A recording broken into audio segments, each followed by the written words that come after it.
I'm Diane and I'm the chair of the Music Circle. I'm going to tell you about the reason why I joined the circle and what it means to me. Last year I heard Annie speak and she mentioned the work of the circle and what it does. Being an advocate for women, both women in business and women in music, it touched a chord within me. So I reached out to the group to find out more about the charity, and I spoke a little bit more about what they do. Hearing more about the work that they did, addressing the inequalities faced by women globally, I thought it was something I had to get involved in. During the last year, I've heard some phenomenal women speaking, both within the group as members and at events that the Circle have put on.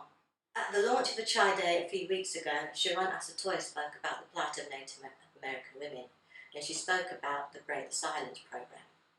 This touched a deep chord within me, as one of the statistics that also struck a chord within me is that 1 in 3 women are victims of sexual or violent abuse.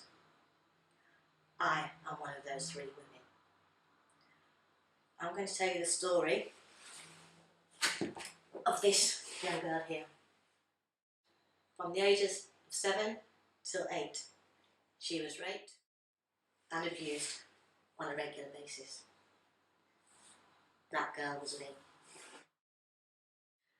I carried the secret around for years, didn't tell anyone, and part of my coping mechanism was to block it out. So growing up, I'd hear stories and I'd see stories of women who'd also been abused and how it affected them. But because I'd done such a good job of blocking out, I wasn't going through those emotions. So I then actually began to question if it actually happened. But over the years, boyfriends came around, sex reared its head, and obviously the abuse came to the forefront of my mind. And from about the age of 18, it's something that just got stronger and stronger, that just had a presence and a weight on me. At the age of 21, I lost my grandmother, the closest person to me on this planet. And if there's anyone I was ever going to tell, it would have been her. And the trauma of losing her just brought everything to the forefront. So it was at that point I decided I needed help. And I started counselling. And I also told my parents at this point. So I went through the counselling and everything seemed fine.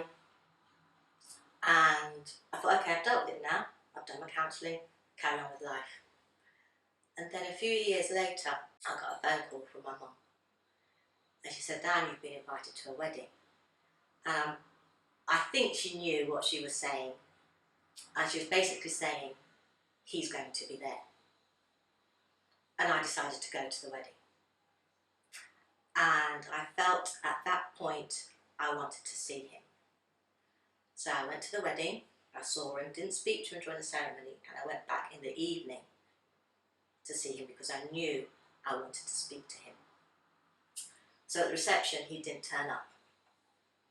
But I knew that weekend if I didn't see him and speak to him, I would seriously regret it. So I spoke to my mum and I said, look, I think I want to speak to him. So she went, okay, I'm going to get his number. So she rang around, got his number, and I rang it.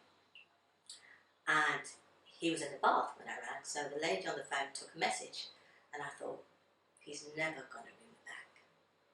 But he did. So we arranged to meet. So I'm sitting in the car park waiting. He's late, so I'm thinking he's not turning up. But he does, to his credit. He gets out of the car. And I said, look, I need to talk to you because I need to ask you why. And we must have walked around this park for, I don't even know, could have been 4, 5 hours, could have been 10 minutes, I don't know. But we just walked and we talked.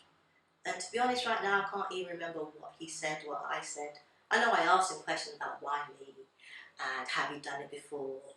And I know I asked him those type of questions, but I can't remember the answers now. But after we finished, got back to the car and I gave him a hug. And the way it had gone, it had lifted. When I passed it and I'd given it back to him, it wasn't my weight for me to carry anymore. It was his turn. And at that point I forgave him.